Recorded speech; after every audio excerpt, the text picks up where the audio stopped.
Estás escuchando Protagonistas de la Construcción, presentado por Vice. Hola, ¿qué tal amigos de Protagonistas de la Construcción? Yo soy su host, Alfredo Canales. El día de hoy nos acompaña Jorge Alarcón Ibarra. Jorge es doctor en Ingeniería Civil. Estudió la carrera de Ingeniería Civil en el ITESO, obtenió el mejor promedio de su generación y titulándose con mención honorífica en abril de 1997. Fue supervisor central de Capufe, obtuvo su doctorado en Ingeniería Civil en la UPC en Barcelona, España, en 2003. Y bueno, entre tantas otras cosas, Jorge Alarcón es director de la MAC y catedrático en la Universidad Michoacana. Jorge, ¿cómo estás el día de hoy? ¿Qué tal, Alfredo? Muy bien, muchísimas gracias por este espacio y por esta invitación para participar.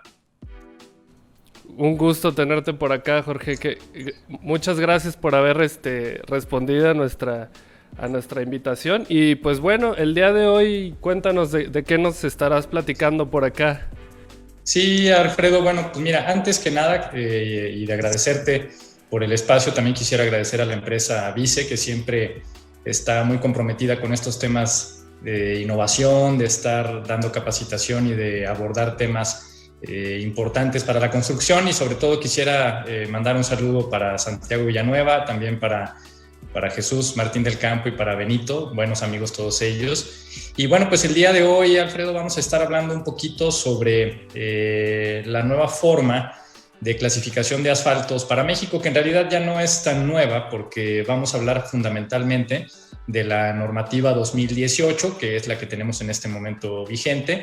Y bueno, vamos a hacer un poquito de historia de cómo se llegó hasta esta norma de 2018 y qué diferencia tiene con relación a lo que veníamos haciendo anteriormente, ¿no? Y entender un poquito cuáles son los conceptos fundamentales que debemos nosotros tener claro para poder entender el porqué de algunas de las cuestiones que se incorporaron en esta nueva normativa y sobre todo que la gente que está vinculada con el uso del asfalto entienda qué es lo que significa cada uno de los parámetros que se piden y por qué están ahí incluidos, ¿no? Y sobre todo que se empiece a generalizar el uso de esta norma, que a pesar de tener ya más de 2 años, casi 2 años y medio publicada, pues todavía hay una gran cantidad de proyectos en los que no se está utilizando y también hay un desconocimiento todavía bastante amplio para su utilización, ¿no? Oh, muy bien, Jorge.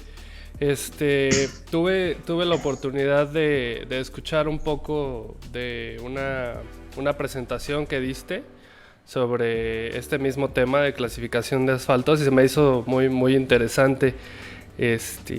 Una de las cosas que más me llamó la atención, o no sé por dónde quieras empezar tú el tema, es que no se le da la importancia a veces al asfalto en las universidades, por ejemplo, o en el mundo real, por así decirlo, de la relevancia que tiene, ¿no? en el mundo de la infraestructura.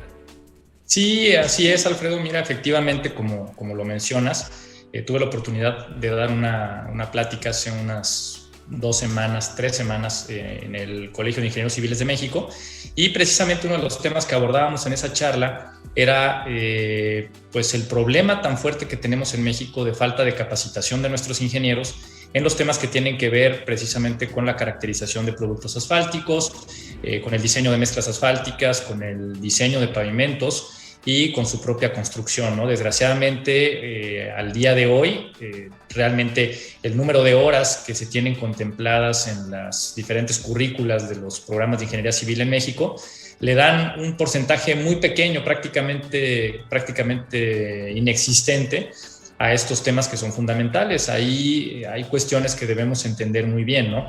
En primer lugar, la mayor parte de las cargas y la mayor parte de los desplazamientos de personas se hacen a través precisamente de infraestructura carretera y de vialidades urbanas. Por lo tanto, son fundamentales. Toda la economía del país y cualquier servicio que nosotros queramos hacer llegar a cualquier mexicano, en términos generales, termina siendo desplazado en algún momento precisamente por una carretera o por una vialidad urbana. Y dentro de esta gran red de carreteras y de vialidades que tenemos en México, la mayoría de ellas, alrededor del 95%, están constituidas por pavimentos flexibles. Y esto significa que en su estructura al menos estamos contando con una capa de mezcla asfáltica, y por lo tanto el asfalto se vuelve un componente fundamental. Así que no podemos nosotros dejar de entender la relevancia que tiene el asfalto en la vida de todos los mexicanos, porque prácticamente, insisto, todo lo que se mueve en el país en algún momento de su desplazamiento se desplaza sobre un pavimento flexible, y por lo tanto la relevancia que tiene el asfalto es enorme. Y nuestros egresados de ingeniería civil, en términos generales, la verdad es que salen con un desconocimiento casi total sobre la relevancia que este material tiene. Es uno de los materiales de construcción para mí más importantes que tenemos por la influencia que tiene en la vida de todos, y desgraciadamente es uno de los menos estudiados en la universidad, ¿no? Entonces, aquí sería muy importante el poder hacer llegar este tipo de pláticas y este tipo de foros a un mayor número de personas, sobre todo aquellos que están vinculados de alguna manera con el proyecto, construcción, conservación y operación de infraestructura carretera, ¿no? Sí, no, pues de vital importancia. Ya lo decías tú, la mayoría de mercancías, por ejemplo, de transportes, hacen uso de este tipo de materiales. Y bueno, ¿nos podrías contar un poco, Jorge, pues qué es el asfalto? Sí, mira, si quieres, voy a compartir una presentación que tengo por aquí preparada. Creo que no la puedo compartir directamente. Si me das... A ver, ¿tienes acceso? A ver, me dice que no tengo la posibilidad de compartir. Ajá, permíteme. Sí, no te preocupes. Sí, pero yo creo que sí es muy importante, pues primero entender qué es el asfalto, ¿no? Así es. Si quieres te voy platicando un poco en lo que podemos habilitar. Ya está, ahora sí. Y mira, voy a compartir la presentación. Ok. Básicamente este es el tema que queríamos abordar hoy, ¿no? El nuevo paradigma en la clasificación de asfaltos para México. Y bueno, el contenido de la presentación en general tiene una introducción. Vamos a hablar un poquito de la normativa, la definición de grado PG, cuál es la norma de 2018 y unas pocas conclusiones. Pero para esto, precisamente lo que quisiera es arrancar con esta diapositiva que tenemos aquí, en donde tenemos el asfalto como parte de un sistema. Esto es muy importante que lo entendamos, ¿no? El asfalto por sí solo quizás no sea un material tan relevante, pero cuando lo integramos en un sistema, entonces ahora sí tenemos definitivamente la relevancia total del asfalto. El asfalto es un material que en términos generales es derivado del petróleo, es un material que se obtiene después del proceso de refinación del petróleo, y en ese proceso de refinación nosotros obtenemos un residuo, y ese residuo que queda no es necesariamente, o sea, no es el asfalto como tal. Ese residuo es un residuo rico en asfaltenos, que son una parte de los componentes importantes del asfalto, y después ese residuo es combinado con un diluente que está constituido por otros elementos, y al sumarlo con ese residuo vamos a obtener ese producto que conocemos como asfalto.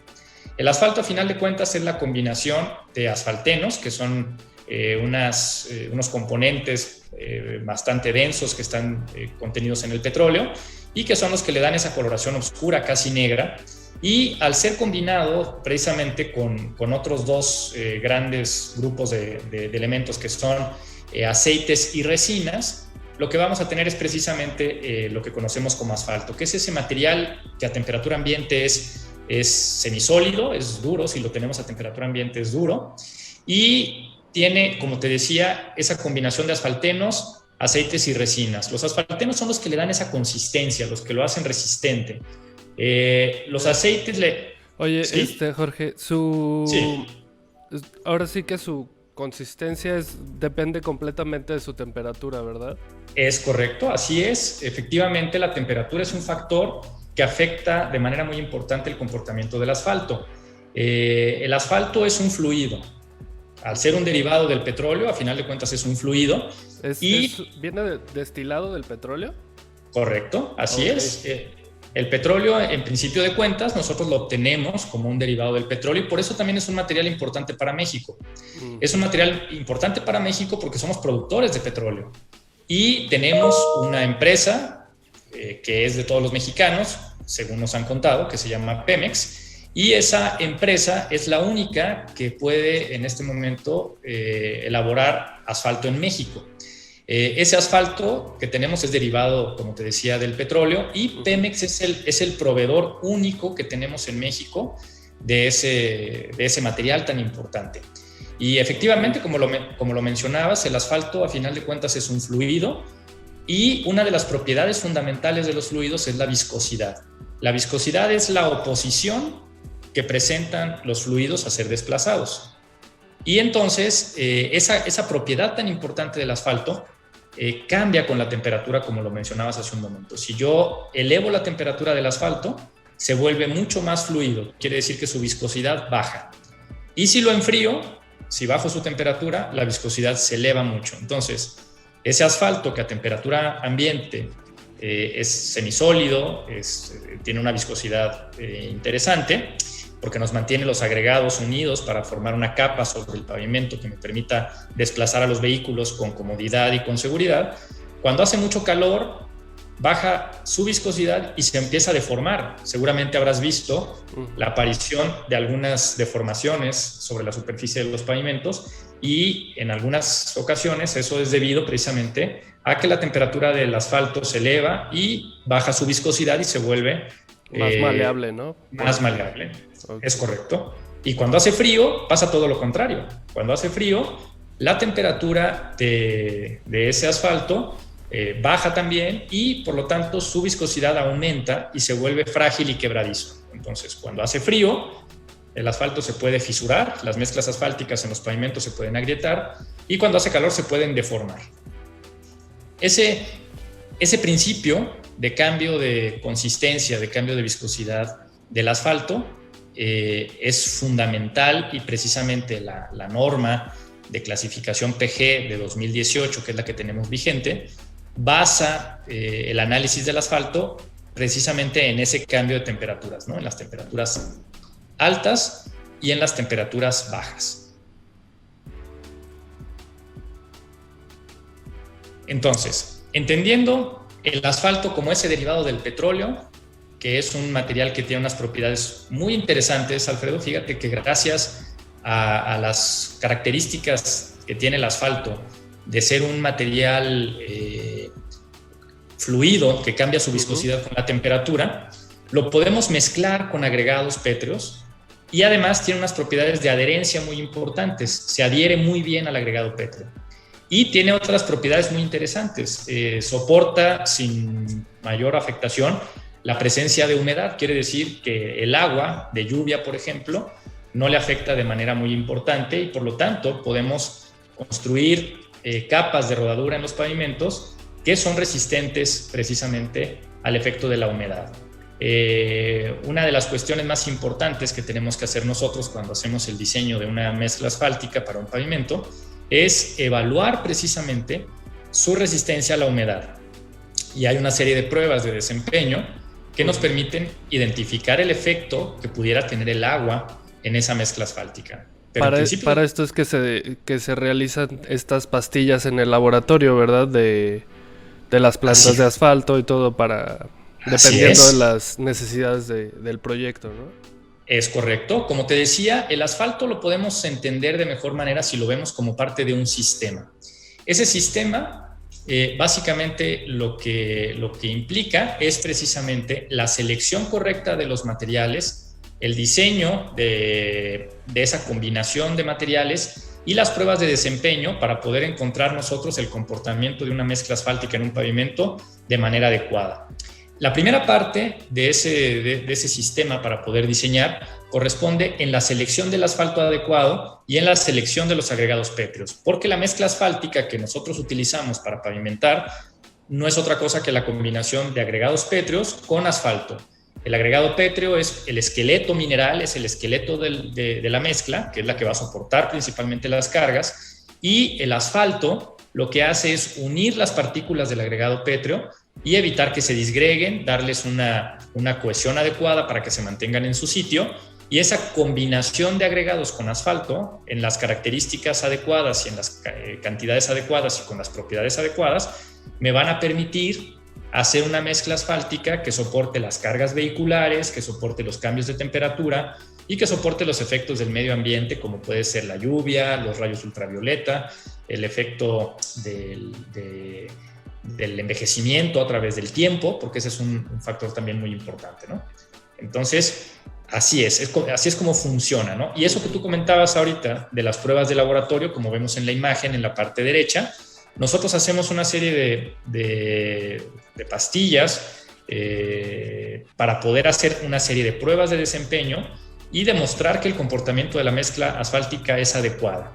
Desde el punto de vista de la resistencia a fatiga, por ejemplo, que soporte muchas cargas antes de agrietarse, para saber su resistencia también, con pruebas para obtener, por ejemplo, el módulo dinámico de la mezcla asfáltica y ver cómo se va a comportar con las cargas vehiculares, y hacer algunas pruebas de simulación muy interesantes que lo que hacen es representar en laboratorio el efecto que van a tener los vehículos sobre la mezcla asfáltica, utilizando algunas pruebas como la rueda de Hamburgo, que es una prueba que se pide ya en muchos diseños en México y que representa precisamente el efecto de las cargas de las ruedas sobre la mezcla asfáltica. Ok, porque también eso es un factor muy importante, ¿no? El tipo de tráfico y la velocidad de tráfico también. Así es, Alfredo. Mira, cuando nosotros tenemos que seleccionar el asfalto adecuado y cuando tenemos que hacer el diseño de la mezcla asfáltica, que ya es la combinación de los agregados con el asfalto, tenemos varios factores que son importantísimos. El primero, como ya mencionamos, es la temperatura. Nosotros tenemos que conocer las condiciones climáticas que vamos a tener en la zona para poder identificar el asfalto adecuado. El asfalto, de acuerdo a la combinación que tenemos de asfaltenos, resinas y aceites, tendrá un comportamiento más viscoso o menos viscoso, y esto quiere decir que se comportará mejor en zonas donde hace mucho calor o donde hace mucho frío. Pero también podemos adicionarle al asfalto algunos elementos que nos permiten modificar su comportamiento, como polímeros, por ejemplo. Hay una cantidad muy amplia de polímeros que se pueden incorporar en el asfalto, incluyendo, por ejemplo, el uso de polvo de neumáticos ya fuera de uso, o sea, llantas que ya cumplieron su vida útil, se pulverizan y ese polvo de neumáticos se puede incorporar también en el asfalto, al igual que otro tipo de polímeros, como pudiera ser el SBS, el SB, EVA, látex. Sí, lo de las llantas, por ejemplo, lo del polvo de llanta de neumáticos, lo vimos en el capítulo pasado, en el episodio 6 con Miguel Ángel Sanz, el RAR X, ¿no? Es correcto. Y entonces, este tipo de compuestos se agregan a la mezcla asfáltica para hacerla mejor o de acuerdo a las necesidades de la carpeta, ¿verdad? Sí, en realidad lo que hacemos es incorporar algún polímero, por ejemplo. ¿Siempre es necesario? No siempre es necesario. Okay. Será necesario de acuerdo a las condiciones climáticas y a las características de tráfico. Si yo tengo unas condiciones de clima muy adversas, quiere decir que tenga zonas donde hace mucho calor o donde hace mucho frío, es muy probable que necesite modificar el asfalto para poder cumplir con esas temperaturas que voy a tener. Pero también cuando tengo tráficos muy intensos, si yo tengo muchísimos vehículos que van a pasar sobre mi pavimento, también necesito que el asfalto se comporte de una mejor manera y que la mezcla asfáltica tenga mejores propiedades. Ahí es cuando normalmente se requiere la incorporación de algún polímero o de algún modificante para cambiar ciertas propiedades del asfalto, ¿sí? También tiene mucho que ver no solo con la intensidad de tránsito, sino también con la velocidad de circulación de los vehículos. Si los vehículos, sobre todo los vehículos pesados, los camiones de carga, van muy despacio, lo que va a suceder es que van a generar esfuerzos diferentes y esos esfuerzos, sobre todo sostenidos durante tiempos prolongados, lo que va a hacer es que se deforme más mi mezcla asfáltica. Esto lo podemos ver muy claramente, por ejemplo, en paradas de autobuses, o donde hay un tope o donde hay un crucero que los vehículos se detienen. Ahí aparecen mucho más agüellamientos, mucho más deformaciones, y esto tiene que ver no necesariamente con la carga propiamente dicha, porque a lo mejor 50 metros atrás es el mismo pavimento y son las mismas cargas y no está deformado. Pero ahí en las zonas, okay. Entonces, donde se detienen los vehículos durante tiempos más prolongados, se acentúa la deformación. Y entonces ahí en esos casos necesitamos unas propiedades del asfalto diferentes. Y en esos puntos, por ejemplo, donde tengo grandes intensidades de tránsito o donde tengo velocidades de circulación muy bajas, puedo necesitar la incorporación de algún tipo de polímero para modificar el comportamiento del asfalto y hacerlo más resistente al agüellamiento, ¿no? Ese es un punto muy importante. Precisamente la norma 2018 establece precisamente la selección del tipo de asfalto de acuerdo a esas características que yo puedo tener de tráfico, de clima y de velocidad de circulación. No, pues muy interesante, Jorge.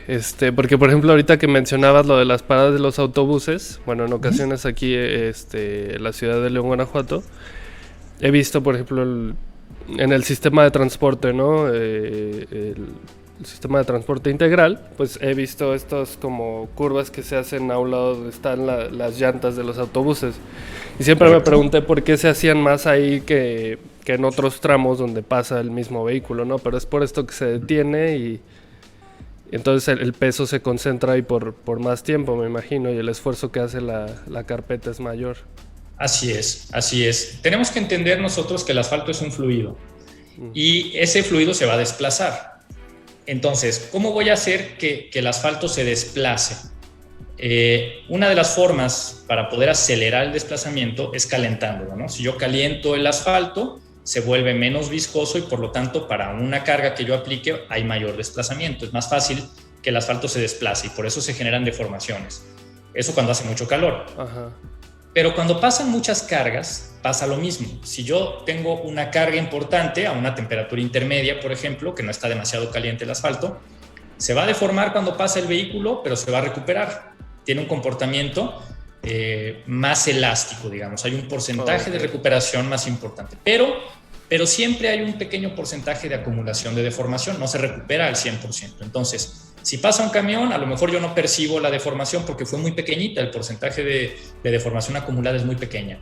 Si pasa un segundo vehículo, sigo teniendo una acumulación de deformación pequeña, pero si pasan 10,000, 100,000, 1,000,000 de camiones, entonces esa deformación ya se va acumulando y entonces aparecen esas deformaciones que tú mencionabas, ¿no? Pero ¿qué pasa también cuando el camión se detiene o cuando está mucho tiempo? Si el camión se detiene en un mismo punto, el asfalto sigue fluyendo un poquito. Entonces, si se mantiene mucho tiempo, después se va a retirar el camión, pero ya me generó una acumulación de deformación. Entonces, por su misma propiedad, volvería, digamos, que a su estado natural, pero tras todo sí, pues nunca vuelve a ser lo mismo, ¿no? Ya tiene Así cierto... Así es. No, pues entonces, más claro no podría quedar, Jorge. Sí, fíjate que aquí es interesante entender este fenómeno porque a veces nos cuesta un poquito de trabajo y cuando lo entendemos es muy sencillo, ¿no? Elevar la temperatura en el asfalto va a generar mayor deformación en el pavimento. De la misma forma, tener una cantidad muy importante de repeticiones de carga también va a acumular deformación, de la misma manera que si estuviera más caliente. Y mantener la carga sostenida durante un tiempo prolongado también va a generar deformación acumulada. Un ejemplo de lo que esto puede implicar y alguna aplicación en donde, por ejemplo, las mezclas asfálticas no se usan tanto, es en los lugares donde las cargas importantes se mantienen durante tiempos sostenidos muy largos. Por ejemplo, en un aeropuerto. Las cargas de los aviones son cargas muy importantes, son vehículos muy pesados, mucho más pesados que cualquier camión de carga. Y la concentración de las cargas es muy importante. ¿Por qué? Porque tienen pocas ruedas. Un avión tiene pocas llantas y por lo tanto la concentración de esfuerzos de un avión es en un punto muy pequeño, ¿no? Así es. Entonces, cuando nosotros estamos diseñando, por ejemplo, una pista de aterrizaje de un aeropuerto, no hay mucho problema porque las cargas de los aviones se están desplazando. sea, se está moviendo el avión, ya sea en el despegue o en el aterrizaje. Y además hay una parte también interesante. Cuando el avión va despegando o va aterrizando, parte del peso, sobre todo cuando ya va a velocidades importantes, parte del peso del avión lo cargan las alas, ya no lo cargan las ruedas. Entonces, eso de alguna manera le quita importancia al peso en el pavimento. Entonces, las pistas de aterrizaje de los aeropuertos, en la mayoría de los casos, están constituidas por pavimentos flexibles también. Y las calles de rodaje, que son todas las vialidades de aproximación de los aviones hacia las terminales, también suelen ser de pavimento flexible. No pasa nada porque la carga se está moviendo, el avión se está moviendo. Pero cuando llegamos al edificio terminal, donde se va a detener el avión durante periodos de tiempo prolongados para bajar al pasaje, para cuestiones de mantenimiento o para carga y descarga de combustible, etcétera, etcétera, donde los aviones se quedan detenidos durante tiempos prolongados, normalmente se utilizan pavimentos rígidos, o sea, pavimentos de concreto hidráulico. Porque el concreto hidráulico, a diferencia de la mezcla asfáltica, no tiene esa capacidad de fluir, porque el concreto hidráulico no se deforma como se deforma. Tiene otros problemas, ¿no? Es muy frágil y se agrieta muy fácilmente si lo deformas, pero no tiene esa acumulación de deformación permanente que tiene la mezcla asfáltica. Entonces, por ejemplo, ahí donde voy a tener cargas concentradas muy importantes, las mezclas asfálticas tienen ahí ciertos problemas, ¿no? Y a una baja velocidad, ¿no? Me imagino. Porque sí, también pues no es lo mismo esa velocidad, no sé cuánto sea, 2 kilómetros por hora cuando van a terminarla, cuando están en la pista, ¿no? Así es. Entonces, pero en las calles de rodaje, como todavía se desplazan las cargas, las mezclas asfálticas pueden funcionar bien. Ahora, eso no quiere decir que yo no pueda desarrollar un asfalto que pueda soportar esas cargas. Sí se puede. Y se utilizan precisamente algunos polímeros que me van a permitir precisamente modificar las propiedades que tiene nuestro asfalto, ¿no? Muy bien, Jorge. Entonces, esta parte y la gráfica que te estoy mostrando, que les estoy mostrando a todos en este momento, nos habla un poquito de cómo evolucionó la forma de clasificar el asfalto en los últimos 120 años más o menos, ¿no? Que es el tiempo que más utilización hemos tenido de mezclas asfálticas para pavimentación. Tenemos que entender que realmente el uso ya masivo de mezclas asfálticas para pavimentación se dio a principios del siglo pasado, por allá de los años 20, empezó realmente a construirse cada vez más pavimentos con mezclas asfálticas, y fue realmente después de la Segunda Guerra Mundial, por allá a mediados del siglo pasado, después de los años 50, cuando en realidad se empezaron a construir una cantidad enorme de carreteras y de vialidades urbanas utilizando mezclas asfálticas. Quiere decir que en realidad tenemos aproximadamente 70 años utilizando los asfaltos para pavimentación de manera mucho más importante, y definitivamente se convirtió rápidamente en el mejor material para construir capas de rodadura, ¿no? Y por eso ese porcentaje del que yo te hablaba, o del que les hablaba a todos hace unos minutos, del 95% de pavimentos flexibles contra rígidos, este porcentaje se repite en todo el mundo, ¿eh? Esto no quiere decir que solo México, porque es un país productor de petróleo, tenemos este porcentaje. No, en cualquier país del mundo, incluyendo los países más avanzados y más mejor posicionados económicamente, esa proporción de 95% de pavimentos flexibles se sigue conservando, ¿no? Entonces, hemos evolucionado en estos aproximadamente 120 años en formas mucho más precisas de clasificar el asfalto. Originalmente clasificábamos el asfalto solamente por una prueba muy sencilla, una prueba empírica que se llama prueba de penetración, en donde incrustábamos una aguja sobre una muestra de asfalto a una temperatura determinada y veíamos cuánto se incrustaba la aguja en la muestra de asfalto. Si esa aguja penetraba mucho, quería decir que el asfalto era poco viscoso, era un asfalto blando, y ese asfalto no lo podíamos utilizar en zonas donde hacía mucho calor porque se iba a deformar. En cambio, si la aguja se enterraba muy poquito, eso quería decir que el asfalto era duro y que iba a soportar temperaturas un poco más altas. Esa fue, digamos, la primera forma de clasificación ya más avanzada que se tuvo y tenemos más de 120 años utilizando esa forma de clasificar. ¿Se sigue utilizando actualmente? Sí, sí, a la fecha se sigue utilizando porque nos da una idea interesante. Es una prueba empírica totalmente, pero es una prueba que se hace muy fácil, muy económica. Los equipos para hacerlo son muy sencillos.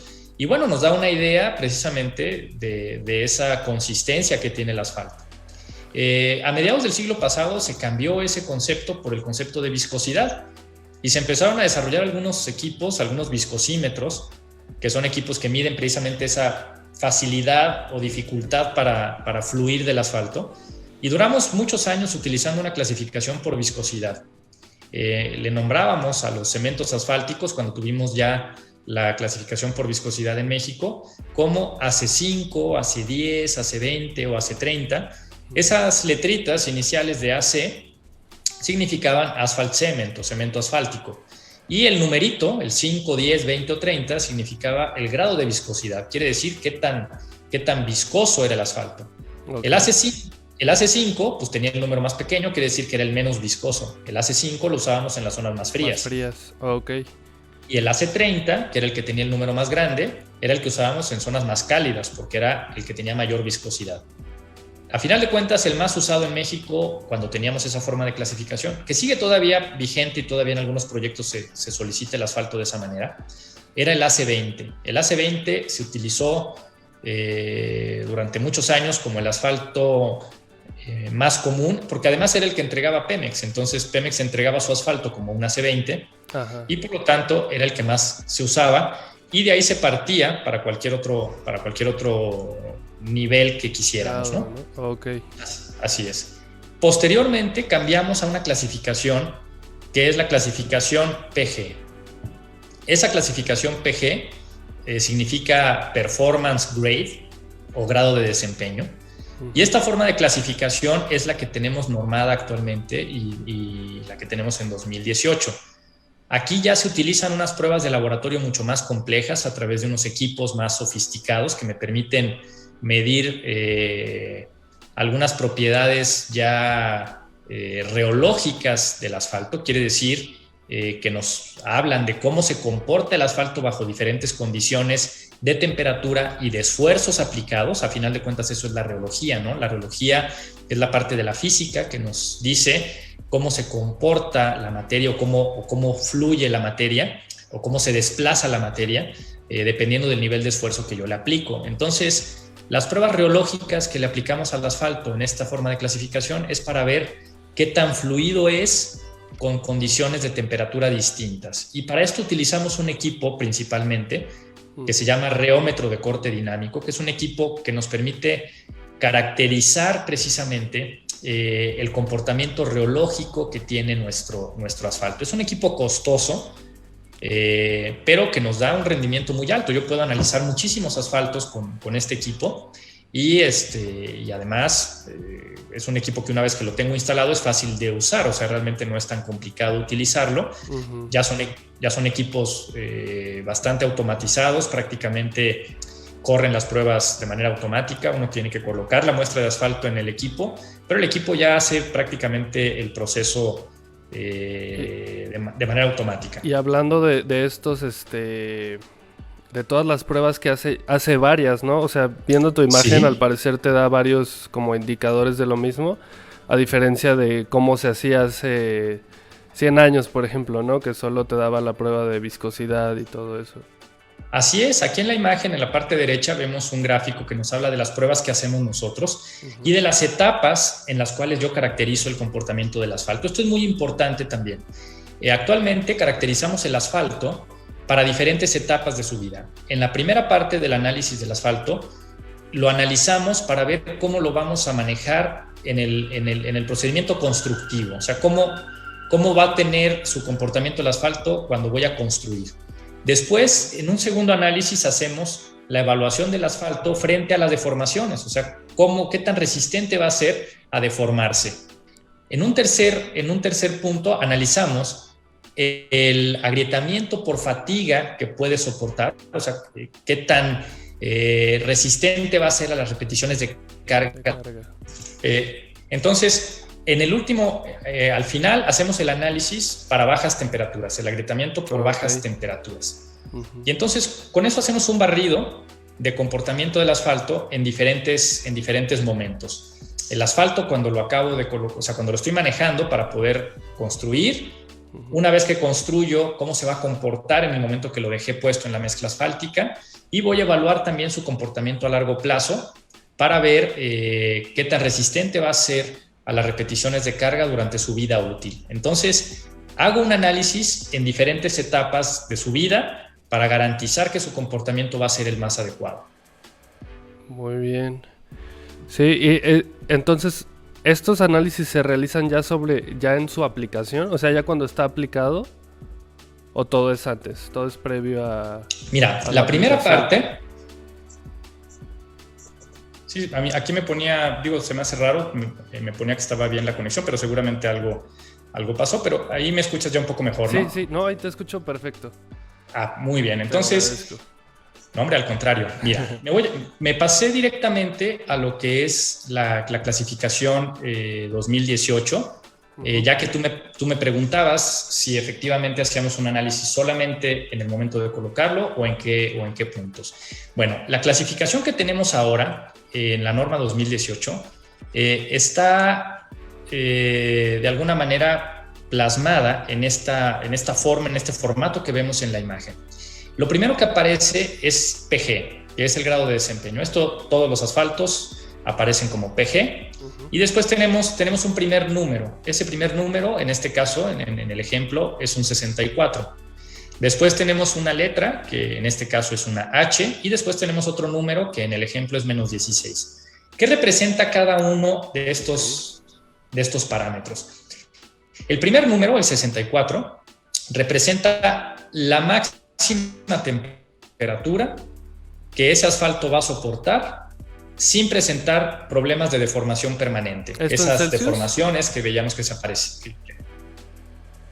Eso está en Celsius, en grados Celsius o centígrados, que es lo mismo, ¿no? Muy alto, pues en ningún lado de la República tengo... Nos mandan acá un saludo desde Chile también. Un saludo hasta allá. Supongo que va a ser Puebla. Mi buen amigo Esteban. Así es. Esteban Salinas. Seguramente. Un saludo a Esteban. Sí. Sí, es muy buen amigo. A ver. No sé si escucha mejor. Ok, perfecto. Entonces, como te decía, ese número sí es 64 grados centígrados, pero efectivamente es la temperatura máxima que yo voy a tener en el pavimento, no en el aire. Okay. Y entonces ahí hay una diferencia muy importante porque el pavimento va a estar mucho más caliente que el aire porque los rayos del sol están pegando sobre la superficie del pavimento y elevan mucho su temperatura. Entonces puede haber un diferencial de temperatura muy alto, puede haber hasta 30 grados de diferencia, incluso en algunos casos pudiera llegar a ser más, con relación a la temperatura del aire. Entonces, si yo tengo 35 grados centígrados, por ejemplo, de temperatura, y yo puedo llegar a tener hasta 30 grados de temperatura por arriba, pues entonces ya son 35 más 30, ya son 65 grados. Quiere decir que ya el 64 ya no fue suficiente. Ahí tendría que irme al siguiente grado de asfalto. Okay. Los grados... Jorge, una preguntita. Sí. Y por ejemplo, el color del asfalto también tiene que ver en esto, porque, bueno, o sea, tengo entendido que el negro tiene como mayor absorción del calor, ¿no? Por ejemplo. Así es correcto. La coloración de la superficie del pavimento tiene una relación directa con la absorción que tenga de los rayos solares. Mientras más oscura es la coloración, obviamente hay mayor absorción de los rayos solares y por lo tanto la temperatura se eleva más. En este caso, como todo el asfalto en general es casi negro, digamos que el asfalto en sí mismo va a tener una temperatura, o sea, se va a elevar la temperatura de manera más o menos constante porque el color del asfalto en sí no cambia, no va a variar, así es. Entonces, ¿cómo le hacemos nosotros para identificar la temperatura y para determinar ese grado alto? En la norma de 2018 tenemos una ecuación, que es esta ecuación que tenemos aquí. Es una ecuación que parece complicada, pero en realidad es muy sencilla. Y lo único que necesito conocer son las temperaturas máximas registradas en la zona. Para esto necesito una base de datos climática. Y entonces lo que voy a encontrar son los 7 días consecutivos más cálidos que tenga registrados. O sea, busco en la base de datos y busco los 7 días que me den la mayor temperatura promedio, y ese promedio de temperaturas máximas es el que voy a utilizar en la ecuación. A la ecuación también le tengo que dar la latitud, porque la latitud norte o sur es muy importante para cuánto se va a elevar la temperatura. Mientras más al norte o más al sur del Ecuador me encuentro, hay una incidencia de los rayos solares menos directa y por lo tanto la temperatura de la superficie del pavimento se eleva menos. Entonces, mientras más al norte estoy del Ecuador, voy a tener menos incremento de temperatura en la superficie con respecto a la del aire. Okay. Y después tengo otros parámetros muy sencillos, que son la profundidad a la que quiero calcular esa temperatura, y esa siempre va a ser la misma, 20 milímetros. Yo lo voy a buscar a 2 centímetros de profundidad de la superficie del pavimento, y en todos los análisis se estableció ese estándar para tener 2 centímetros de profundidad para calcular esa temperatura y seleccionar el asfalto de acuerdo a eso. Entonces la ecuación en realidad es muy sencilla. Lo que necesito son las temperaturas máximas y la latitud, o sea, en dónde está mi pavimento. Entro a esa ecuación y de manera muy rápida, no se tardan más de 5 minutos en obtener ese valor. Ese les va a decir cuál es el grado máximo de temperatura que necesita. En la nomenclatura, después tenemos el grado bajo, ese menos 16. Ahí funciona más o menos igual. Tenemos otra ecuación que es esta y funciona prácticamente igual. Nada más que aquí lo que voy a tener que hacer es meter las temperaturas mínimas anuales. ¿También se usan las 7 mínimas?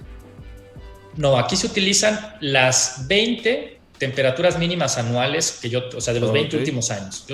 Yo saco la mínima anual, y de los últimos 20 años saco la mínima anual y saco el promedio de las 20 mínimas anuales, y con eso saco el valor de temperatura que voy a meter en la ecuación. Y después también tengo que meter la latitud y la profundidad, que siguen siendo 20 milímetros, y entonces también en un análisis muy rápido obtengo el grado mínimo que tengo. En México, y después tenemos el tercer factor, la letra H, S, V o E. Esas letras S, H, V o E tienen que ver con la intensidad de tráfico y la velocidad de circulación. Esto es muy importante. Entonces, yo puedo tener en una misma zona, por ejemplo, tú me hablabas de León. Tú en León, en cualquier zona de León, vas a encontrar tu nivel de grado PG por temperatura, y a lo mejor te da un 64 menos 16 o un 70 menos 16. Más o menos lo mismo, ¿no? Porque estamos en la misma zona, entonces sí. No... Sí, pero te va a dar un grado y va a ser el mismo para toda la zona de León, digamos. Para toda la ciudad no va a haber un cambio importante en la temperatura, por lo tanto, seguramente te va a dar el mismo grado. Pero no tienes el mismo tráfico en todas las vialidades. Imagínate que vas a seleccionar el asfalto para una callecita de un fraccionamiento, o para una vialidad principal, o para una de las salidas de León que tienen muchísimo tráfico pesado, ¿no? Por ejemplo, la León Irapuato. La León Silao tiene un tráfico tremendo. Entonces, ahí tú vas a tener que escoger la letra de acuerdo al tráfico. ¿Cómo voy a escoger esa letra? Para eso hay esta tablita, que es una tabla muy sencilla, en donde yo tengo del lado izquierdo la intensidad de tránsito en un parámetro que se llama ejes equivalentes. El eje equivalente es una unidad de daño, de tráfico, a la cual yo voy a convertir mi tráfico para poder tener un valor estándar, ¿no?, de daño. Y me dice que hay 3 niveles de tráfico: menos de 1 millón de ejes equivalentes, entre 1 y 30 millones de ejes equivalentes, y más de 30 millones de ejes equivalentes. Esto quiere decir, en términos muy sencillos, tráfico bajo, medio y alto. Y después tenemos las velocidades de circulación: más de 70 kilómetros por hora promedio, entre 20 y 70 kilómetros por hora, o menos de 20 kilómetros por hora. Esto quiere decir velocidades altas, velocidades medias o velocidades bajas. Con estos parámetros de tránsito y de velocidad de circulación, yo voy a determinar qué letra necesito. La letra S quiere decir que es un tráfico normal o estándar, por eso la letra S. Cuando tengo letra H, significa que es tráfico alto o intensidad de tráfico alto. La V es muy alto y la E es extremadamente alto. Por ejemplo, en una vialidad en una vialidad chiquita de un fraccionamiento que a lo mejor solo tiene tráfico ligero y alguno que otro camión que lleva el gas, el agua o la basura. Ajá. En ese caso, lo que voy a tener seguramente es una letra S. O, Ajá. en el peor de los casos, una letra H si tengo velocidades muy bajas de circulación. Okay. Pero en términos generales voy a tener o S o H. Pero en cambio, si tengo una vialidad con mucho tráfico, puedo tener una V de muy alto tráfico o E de extremadamente alto. ¿Qué diferencia hay entre tener una letra S, una letra H, una letra V o una letra E? Lo que yo voy a hacer es medir un parámetro con esos equipos de laboratorio que les había mencionado, que los vamos a ver aquí. Ahí está, a la izquierda tenemos el reómetro de corte dinámico, es donde metemos el asfalto y hacemos sus pruebas de caracterización. Y tenemos otros dos equipos aquí que vemos en la imagen. En la parte superior tenemos el RTFO, el horno rotatorio de película delgada. Este horno nos genera en laboratorio un envejecimiento del asfalto de corto plazo. Y el de abajo es otro horno que se llama PAP, que nos permite identificar el envejecimiento que va a sufrir el asfalto en varios años de puesta en servicio. Estos equipos nos sirven para caracterizar el asfalto en todas las etapas de su vida, cuando lo voy a colocar y después de tener mucho tiempo de puesta en servicio. Pero con este equipo, con el reómetro de corte dinámico, voy a encontrar un parámetro muy interesante que se llama JNR. Okay. El parámetro JNR es un parámetro que me dice qué tanto se recupera de forma elástica mi asfalto. O sea, si yo lo deformo y lo suelto, ¿cuánto se va a recuperar? Esto quiere decir si se comporta como una liga o como un chicle. Ah, ok, ya. Si mi asfalto se comporta como una liga, eso quiere decir que lo voy a estirar y lo suelto y se recupera, se regresa. Y si se comporta como un chicle, lo que va a pasar es que yo lo voy a estirar, pero si lo suelto, no se recupera. Entonces, ese valor de JNR me va a determinar precisamente este comportamiento SHVOE. ¿Esto qué significa en términos generales?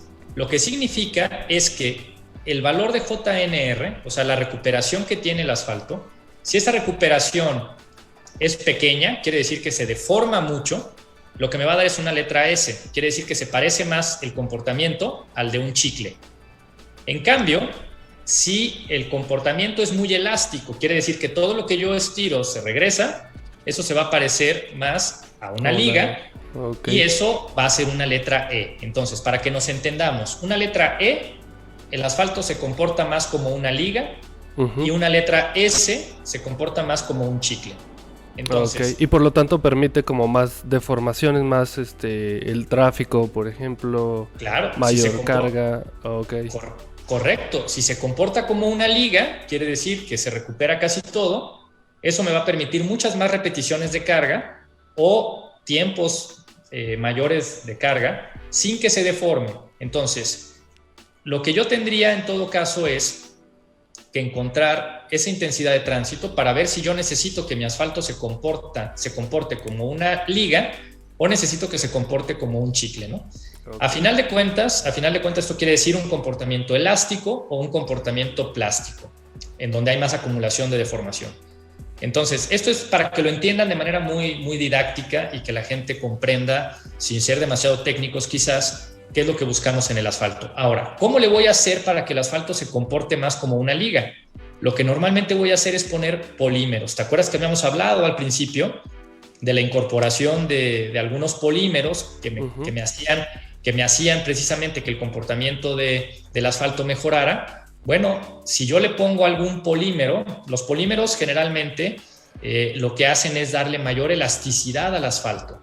Ahí teníamos muchos polímeros. Ahí en León, por ejemplo, que es una zona de fabricación de muchos zapatos, seguramente conocen el SBS, que es un polímero con el que se hacen muchas suelas de calzado, de zapatos. Entonces, imagínense que ustedes le ponen ese material con el que se utiliza en León para hacer las suelas de los zapatos, que es un material muy elástico. Si le ponen ese material al asfalto, lo que va a pasar con el asfalto es que también se va a comportar de esa manera y entonces va a poder deformarse y recuperarse. Entonces, así como el SBS, hay muchos otros polímeros, el SB, EVA, el Valoy, y el hule molido de llantas del que ya comentábamos, ¿no? Todos estos materiales se pueden utilizar para modificar el asfalto. ¿Y todos son derivados plásticos? Bueno, sí, la mayoría de ellos son polímeros, que es una cadena donde se unen varios monómeros, y muchos de ellos sí tienen origen, digamos, como para entenderlo en términos generales, muchos de ellos son como plásticos. Como ¿no? Plástico, ahora, sí,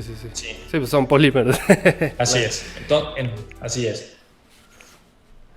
Entonces, lo que buscamos precisamente con la incorporación de algunos polímeros en el asfalto es hacer que su recuperación elástica sea mayor y que pueda soportar mayores cargas sin deformarse.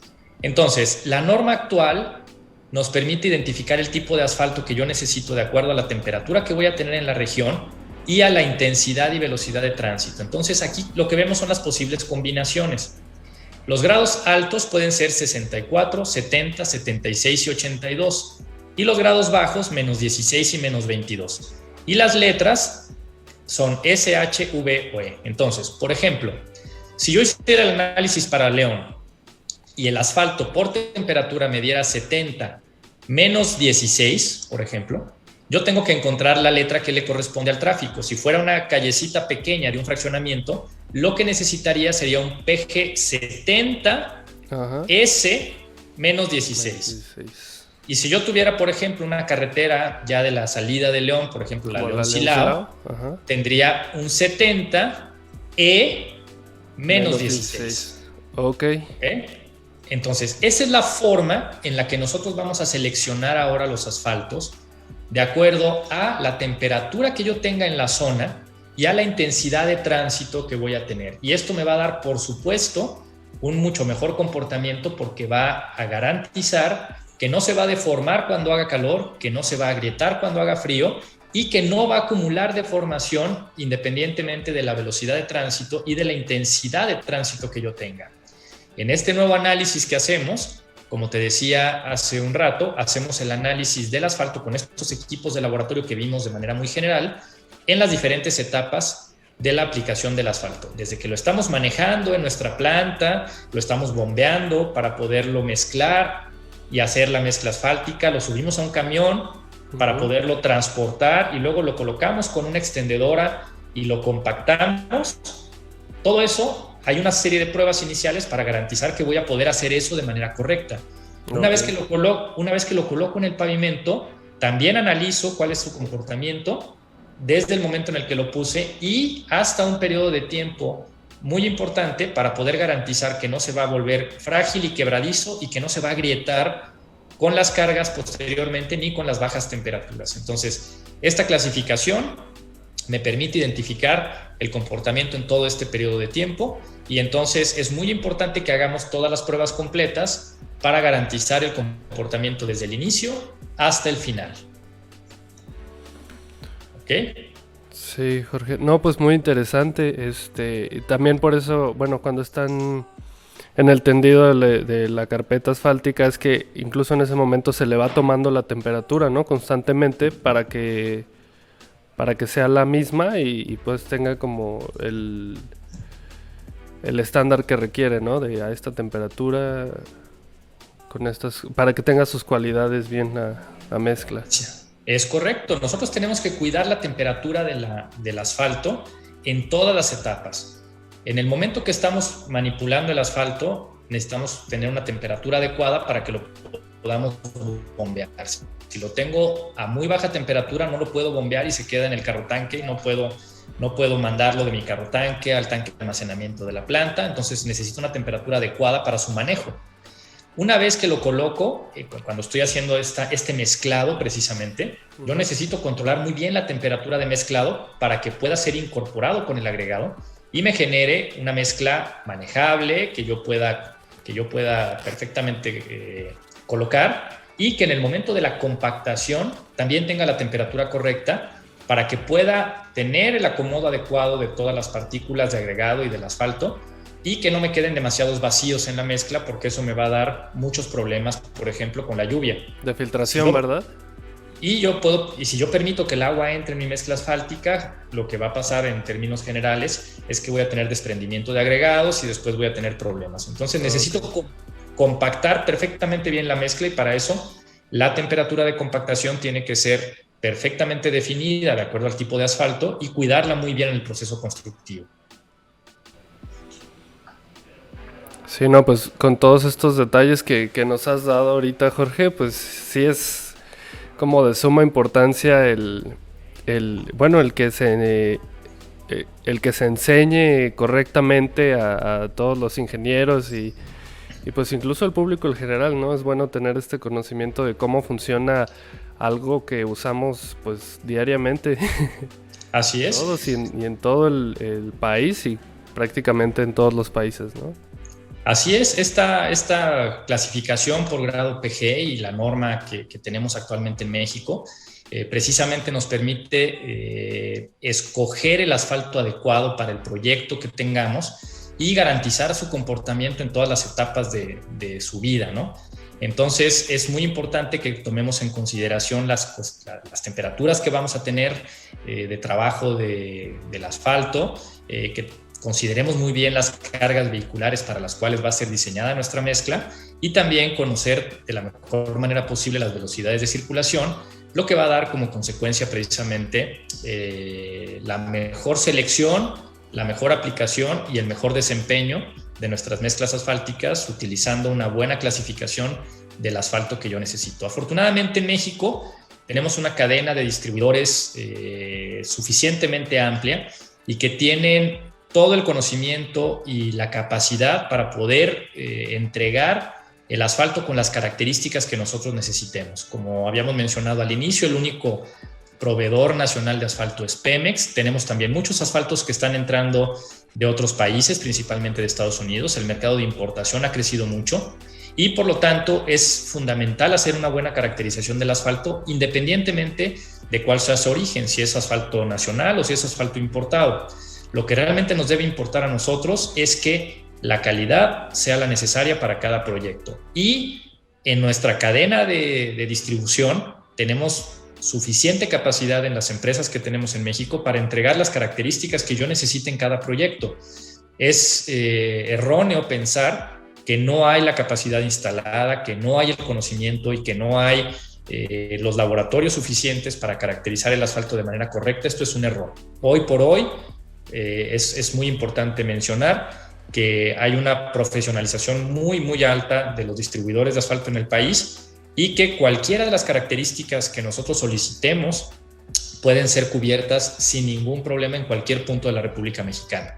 Independientemente de que Pemex, por ejemplo, solamente nos entrega un tipo de asfalto que es el 64-22, en realidad ese asfalto que se recibe de Pemex es una materia prima que después a través de esta cadena de distribuidores puede ser modificado para lograr cualquiera de los otros grados, cualquiera que necesitemos, un 70, un 76, un 82, con cualquiera de las letras, S, H, V o E, cualquiera puede ser cubierto sin problema por nuestra cadena de distribuidores en México. Oye, Jorge, y una preguntota, el hecho de que solo haya alguien en México que produce asfalto, ¿lo hace mejor porque se estandariza más o sí sería mejor que hubiera más productores de asfalto?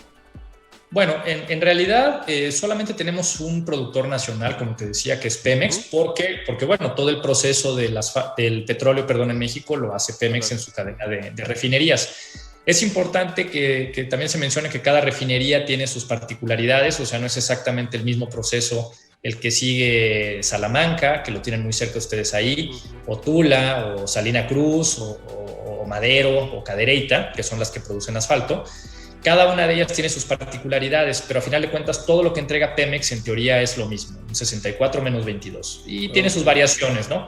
Pero realmente tenemos un mercado de importación muy importante. Hoy por hoy te diría que prácticamente el 50% de las ventas de asfalto provienen de la importación. Quiere decir que están ahorita, digamos, en ese esquema de casi 50% de consumo de asfalto nacional contra 50% de consumo de asfalto importado. Pero aquí yo vuelvo a reiterar lo mismo. Lo importante es garantizar la calidad. Y en este sentido, quien al final tiene la responsabilidad de entregar la calidad en la obra es el distribuidor que está entregando. Entonces, más allá de que Pemex entregue una materia prima con unas características, en la mayoría de los casos tiene que haber un proceso intermedio para que el asfalto llegue con las características necesarias al proyecto. Entonces, lo que nosotros debemos estar cuidando, independientemente de si el asfalto viene de Pemex o viene de importación, es que se cumpla con las características establecidas en la normativa y así es, y sobre todo en la especificación particular del proyecto. Uh-huh. Entonces, eso es lo más importante, que el asfalto, independientemente de su origen, llegue a la obra con la calidad que se establece en la especificación particular. Ya. No, pues muy, muy interesante, Jorge, y pues,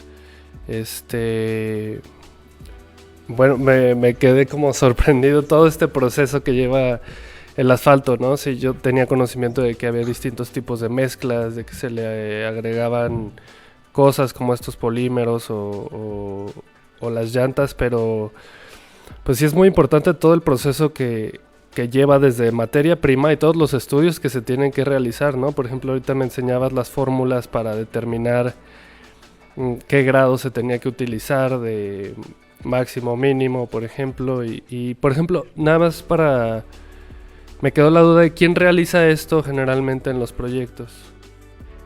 Bueno, en términos generales, el mayor consumidor de asfalto en México es la Secretaría de Comunicaciones y Transportes. La SCT consume alrededor del 70% del asfalto que se consume en México. Por lo tanto, la SCT es obviamente la responsable y además es quien emite la normativa del cumplimiento de estas características. Lo que normalmente se hace es que en los proyectos donde se establece este tipo de pruebas se contrata a un laboratorio de control de calidad que de alguna manera está llevando a cabo las pruebas para garantizar el cumplimiento. La Secretaría de Comunicaciones y Transportes tiene un esquema de aseguramiento de calidad que de hecho se llama Sistema Integral de Aseguramiento de Calidad, el SIAC, en donde cuando se hace la licitación, por ejemplo, de una obra que requiera un asfalto de estas características, lo que se hace es se va a muestrear y esas muestras se llevan en 4 partes. Una se queda para la empresa constructora responsable del proyecto, que hace su propio control interno. Uh-huh. Otra se lleva para un laboratorio de control de calidad. Una se lleva a la verificación de calidad. Otra se queda la secretaría para poderla analizar y se queda una testigo para poder tener si hay alguna diferencia de resultados. Entonces, en realidad, se deberían de llevar a cabo al menos 3 pruebas en este tipo de proyectos para garantizar que todo está bien. O sea, hay 3 laboratorios implicados, el propio de la empresa, el laboratorio de control de calidad externo, la verificadora de calidad y la muestra que se queda precisamente para cualquier diferencia que exista en los resultados. Ok. No, pues muchas gracias por la respuesta. No sé si quieras agregar algo más, Jorge. Pues mira, por mi parte nuevamente agradecer el espacio y agradecer a todos los que están viendo en directo y los que verán seguramente más adelante en la versión grabada esta presentación. Reiterarme a sus órdenes de todos ustedes, agradecer nuevamente a Vice por esta invitación para compartir este espacio, a ti también obviamente por haber estado pendiente de la realización de esta plática y pues invitarlos a que tengan pues una inquietud cada día mayor por conocer un poquito estos temas y que estamos a sus órdenes, tanto yo en lo personal como la Asociación Mexicana del Asfalto en general, para poder resolver cualquier duda. Nosotros estamos llevando a cabo programas constantes de capacitación en todos los niveles y pues estamos a sus órdenes para cualquier comentario, duda, ya sea a través de mi correo electrónico o también a través de las plataformas de AMAC, ¿no? También si a ustedes les hacen llegar algunas dudas o comentarios, los podemos ir tratando de resolver y bueno, pues si hubiera alguna pregunta adicional o comentario, pues yo estoy a sus órdenes. Pues muchísimas gracias, Jorge. Agradecerte aceptar la invitación, estar aquí, compartirnos tu conocimiento.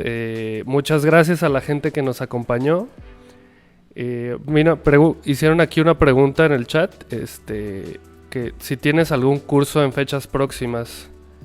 Sí, de hecho estamos ahorita publicitando un diplomado que vamos a dar que va a ser muy interesante. Es un diplomado sobre diseño de pavimentos flexibles y rígidos por parte de AMAC. Uh-huh. Y este diplomado va a arrancar a principios del mes de mayo. Quiere decir que estamos ya a unas cuantas semanas de arrancarlo. Va a ser un diplomado muy, muy amplio, tiene 14 módulos.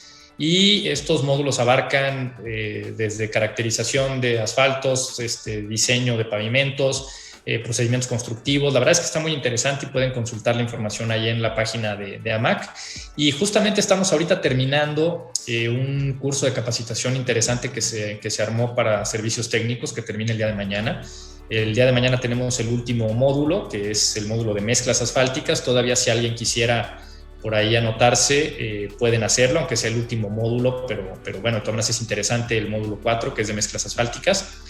Y también quisiéramos invitarlos a 2 eventos importantes que vamos a tener por parte de AMAC. En el mes de septiembre tendremos un congreso académico muy interesante que va a estar enfocado precisamente a estudiantes de ingeniería, en donde se les van a traer una serie de ponentes de primer nivel para poderles dar una motivación para que se metan en estos temas, y obviamente para que los jóvenes que están en las carreras de ingeniería civil vayan conociendo más de estos temas. Y a finales del mes de octubre tendremos nuestro Congreso Mexicano del Asfalto. En teoría está planteado para ser en formato híbrido, quiere decir que va a ser presencial y a distancia. Quienes puedan acompañarnos de manera presencial lo tendremos, si todo sale como esperamos, en la ciudad de Cancún. Y virtualmente, bueno, pues de cualquier parte del mundo nos van a poder acompañar a través de las conexiones en línea que vamos a tener del Congreso. Y bueno, seguramente vamos a tener algunos cursos más en fechas próximas. Les pido que estén pendientes de la página de AMAC, donde se publican todos estos cursos de capacitación. Muy bien, Jorge. Pues sí, cualquier duda de los cursos y diplomados que ofrece AMAC y de los eventos próximos, pues ahí en su página o en sus redes sociales también. Pues bueno, agradecerles a todos los que estuvieron aquí presentes, especialmente a ti, Jorge. Gracias. Muchas gracias por tu disponibilidad y todo el seguimiento que llevamos antes de este momento. Por resolver las dudas que se presentaron y pues nada más. Espero nos veamos pronto. Un saludo hasta allá. Ahorita estás en Michoacán, en Morelia. Así es, en Morelia. Un saludo a toda la audiencia y pues nos vemos en el próximo episodio. Muchas gracias, Jorge. Muchas gracias, Alfredo. Muchas gracias a todos los que nos acompañaron. Alarcón, presidente de AMAC, nos acompañó el día de hoy en Vice Protagonistas de la Construcción. Gracias, Jorge. Gracias, Alfredo, y gracias a todos en Vice. Gracias a que nos acompañaron. Muchas gracias.